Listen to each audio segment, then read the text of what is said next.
Young, let's go. 저 건물을 찾으러.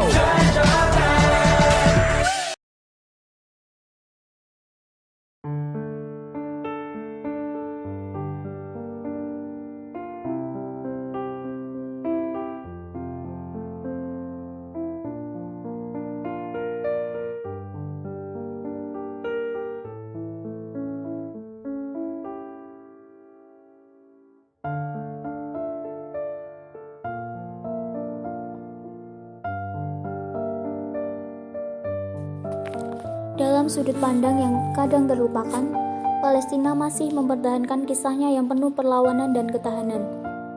Dari Gaza hingga tepi barat, setiap jengkal tanah Palestina menyimpan cerita pahit penjajahan. Sementara dunia bergerak maju, Palestina masih terjebak dalam pusaran penjajahan. Palestina merupakan negara berdaulat yang sampai saat ini belum mendapatkan haknya untuk merdeka. Kedatangan orang-orang Yahudi dan Eropa ke tanah Palestina sejak abad ke-18 merupakan mimpi buruk bagi masyarakat Palestina. Palestina terletak di Timur Tengah yang memiliki sejarah panjang dan kompleks. Isu utama yang terkait dengan Palestina adalah konflik Israel-Palestina yang berkaitan dengan pertikaian teritorial dan politik antar Israel dan Palestina. Kedatangan bangsa Barat dan Israel Yahudi ke Palestina pada abad ke-18 mencapai puncaknya ketika disahkannya Deklarasi Balfour tahun 1917 oleh Inggris. Mari mengenal apa itu Deklarasi Balfour yang menjadi awal penjajahan Zionis di Palestina. Bagaimana bisa selembar tulisan di kertas mampu menyebabkan Palestina dalam peperangan dan dominasi asing? Bagaimana sebuah pernyataan tertulis bisa menjadi sumbu bagi perang, pengorbanan, penindasan yang terus melanda di Palestina hingga sekarang? Sudah lebih dari 1 abad lamanya sejak Inggris menerbitkan Deklarasi Balfour, dokumen yang nantinya menjadi landasan berdirinya negara Israel. Pada tahun 1917, yakni 2 November 1917, ketika Sekretaris Luar Negeri Inggris yang bernama Arthur Balfour mengirimkan surat pada Lord Walter Rothschild, pemimpin Federasi Zionis Inggris. Surat dari Balfour tersebut berisikan simpati atas aspirasi Zionis Yahudi, di mana inti gerakan Zionisme adalah sebuah ideologi politik yang memanggil bangsa Yahudi kembali ke Palestina. Deklarasi Balfour mengatakan bahwa Inggris akan berusaha keras untuk memfasilitasi pembentukan tanah air bagi Yahudi di Palestina. Maka, pada tanggal tersebut, Zionisme menjadi tujuan resmi kebijakan luar negeri Inggris. Namun Inggris sama sekali tidak memiliki otoritas sah untuk mendirikan tanah air atau negara bagi siapapun di atas negara yang bukan miliknya. Tanah di mana mayoritas populasi penduduk lokalnya adalah Muslim dan Kristen tidak pernah diajak berunding oleh Inggris mengenai hal tersebut. In Palestine they will see what the Jewish people, inspired by the hope of reconstituting their national home after the long, weary centuries of their homelessness, and relying upon the honor and the pledged word of the world community, has achieved in a few short years against great odds and seemingly insurmountable physical handicap. Sementara perwakilan warga Palestina meminta pertanggungjawaban Inggris atas konflik di tanah mereka.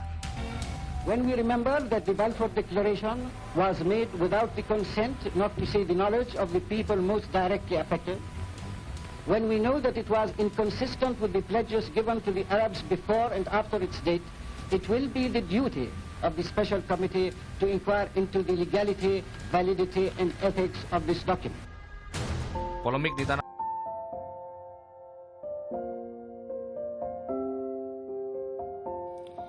Walaupun tidak memiliki tanah di sana, namun beberapa waktu kemudian Inggris berhasil menguasainya. Garis batas peta berubah. Itu terjadi karena Perang Dunia Pertama, di mana aliansi Inggris yang bergerak maju ke arah Palestina. Beberapa minggu setelahnya, Inggris menuliskan Deklarasi Balfour. Jenderal Inggris bernama Edmund Allenby berhasil menaklukkan Yerusalem. Perdana Menteri Inggris saat itu, David Lloyd George, menyebutkan penaklukan itu sebagai hadiah Natal untuk Inggris. Selama perang, Inggris membuat janji yang tidak pernah ditepati. Janji pertama, janji pada Gubernur Mekah Syarif Hussein bin Ali yang merupakan moyang dari Raja Yordania, Raja Abdullah II, di mana Inggris menjanjikan dukungan berdirinya satu kesatuan negara Arab yang merdeka. Dan sebagai imbalan, Inggris setuju untuk menjadi bagian aksi pemberontakan melawan kekhalifahan Utsmaniyah. Janji kedua berkaitan dengan Prancis, di mana Inggris berkomitmen dengan Prancis berkaitan dengan pembuatan persetujuan rahasia antar kekuatan-kekuatan kolonial untuk membagi-bagi wilayah Timur Tengah di bawah perjanjian Sykes-Picot. Palestina akan dijadikan zona internasional, namun janji tersebut tidak pernah ditepati oleh Inggris karena Inggris ingin Palestina menjadi milik Inggris sendiri. Janji ketiga berkaitan dengan Federasi Zionis, yakni komitmen pada Federasi Zionis Inggris, dan inilah satu-satunya perjanjian yang ditepati oleh Inggris. Penggunaan kata-kata ambigu yang menghasilkan permasalahan, di mana mereka sengaja memilih menggunakan kata home, rumah, tanah bukan state atau negara pada deklarasi proyek Zionis di Palestina. Seiring berjalan dengan waktu, dengan keinginan Inggris mengatasi anti-Semitisme di Eropa. Setelah perang, muncul 5 kekuatan besar, yakni Inggris, Prancis, Italia, Amerika Serikat, dan Jepang, di mana kelima negara tersebut kemudian memberikan mandat Palestina kepada Inggris. Pemerintahan Inggris dan gerakan Zionis juga berusaha meyakinkan agar ikut di dalam realisasinya Deklarasi Balfour. Dalam perkembangannya, deklarasi ini menjadi hukum internasional. Selanjutnya, Deklarasi Balfour menjadi kewajiban legal yang harus dijalankan oleh Inggris. Mandat Inggris untuk Palestina bertahan selama 30 tahun.